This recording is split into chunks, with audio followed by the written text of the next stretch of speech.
Okay, we're on the Panzer IV-D, the Tier 4 German medium tank, and we're actually on Steppes, which is an unusual map for Tier 4. I mean, I haven't seen it very often.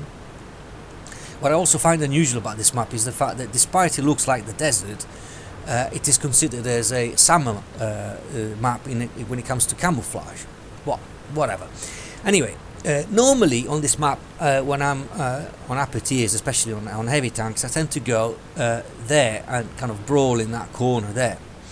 I actually like to do the same in this particular situation, because being top tier, which is nice against tier 3 as well, you could consider my tank as a sort of heavy tank. Well, certainly the gun, it's powerful, so it's worth using it against powerful opponents, or even though on the enemy team there is just one medium tank and it's the T28. Still, I prefer to go this way, and also because we've got the B1 that's going that way. I'm doing a little bit of sniping here just to see if I can deal a bit of damage from long range, but soon give up. And so I make my move down that way. Our team is actually doing very well. We're winning 3-0. For once, I'm in a team of good players, not the other way around, which seems to happen a little bit too often recently. There you go, 4-0. So take our position. I'm waiting for the B1 to advance a little bit further. I don't know why that Elector is moving forward. That's a big mistake. It's not for him to move forward. It's for the B1 first, followed perhaps by me, and then only the Elector at the very end. Anyway, not many enemies seem to be on this side, and our team seems to be fairly in control of the central area. I'm not sure about that side. And you can see that our lead, which was good to begin with, is now completely gone. We are now 4-all. In fact, we are now losing 5-4. And I'm still the one that is actually ahead of the pack. As you can see, the B1 is a bit slow coming up, and the Elector is to my left, and he's actually attacking. Don't understand why he's doing that. Anyway, best thing to do in this case is to flank, and strangely enough, he gets destroyed before I manage to land my shot. I do fire at the Marder. One shot. Second one, I use the T28 in front of me as cover. I managed to destroy that one. Okay, but we're still 7-7. The good news is, let's just take stock of the situation very quickly. The good news is that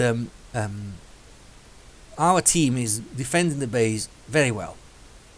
Right, look at that. Perfectly. 3 in front, 1 at the side, another 1 at the side, and the artillery further away.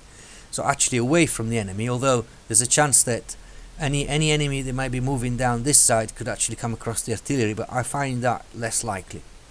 And then there's me and the B1. Of course, that Elector got destroyed, just as I expected, because you don't attack with the tank destroyer. There's certainly not that type of tank destroyer. So it's just me and the B1 on this side. But tactically, it's not too bad, because like I said, our team is defending base, is well positioned around the base, so that's defended. And it's up to me and the B1 to lead the charge and see if we can create some bit of havoc here and just, you know, get rid of whoever else is at the base and go for capture. So let's see how that pans out. The Panzer IV-D, the main advantage of this tank is it isn't particularly agile. It's got sort of average agility for a medium tank, but it's the gun that is very good. I mean, in terms of damage especially. And this, finally, this duel isn't going very well. I'm not doing terribly well, but that's gone. And then, now that I've got rid of that T15, I can then concentrate better on this T40. And in 2 shots is done. Okay, so we got 3 kills. Our artillery is also doing a very good game. 4 kills, excellent, well done. And so I now go behind the railway, because I'm always expecting the artillery to be hiding right there. It usually hides there, at least in the upper tiers.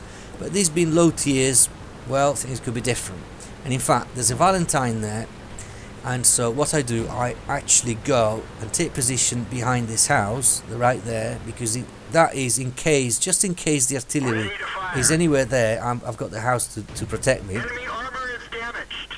And I don't know why the reticle is showing as if I'm actually aiming off the tank. I was actually aiming right in the middle. Sometimes replays are not very accurate when it comes to aiming.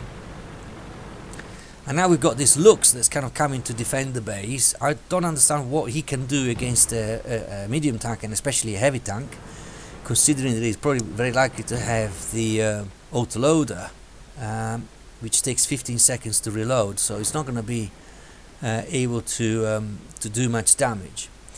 And then he gets he gets destroyed by the Covenant, which must have been quite a long-range shot, because from the base to there is quite a long-range shot.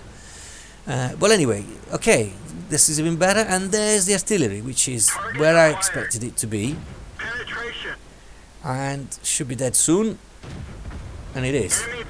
Okay, 5 kills. I can go for Top Gun now, so I use the ridge, as you can see. I'll show you now. There you go. I'm using the ridge to do a bit of hold down, and in this position it shouldn't be too hard to get him. First 2 shots didn't go correctly, but the third one does, and there's my Top Gun. Okay, so in as far as I'm concerned, really the game is finished. The B1 is going to capture the base, although didn't really have to. I mean, he could have gone and looked for the remaining tank, which is an Elector. I try and do that. I don't go for capturing the base because I might as well just go and get the Elector thanks to my speed. The B1 actually abandons capture as well. There isn't really not much point in capturing. But then when I see that the Elector is so far away, I think, well, I'll never make it there. There is no point in trying to make it back to base, so I'll just go and capture the base, both to get some points for me and to give a chance to the Elector, if he's good, to survive. And it looks like he will. Probably not, actually, because eventually somebody will go for him. He's actually been shot at. You can see, you saw the base capture being reset, but I always like to give a chance to the enemy to survive, but he doesn't survive, never mind. So that was a good battle. Ace tanker, and especially Top Gun, and was very pleased with my performance. Didn't take too much damage. I led the charge. I even managed to do a bit of base capture points, and it was a typical example of a Panzer IV-D battle when it's top tier, when he uses the gun to deliver a lot of damage. And if you can keep mobile with this tank, and if you can keep yourself under cover because the armor isn't that good, then you can do really well. Thank you for watching.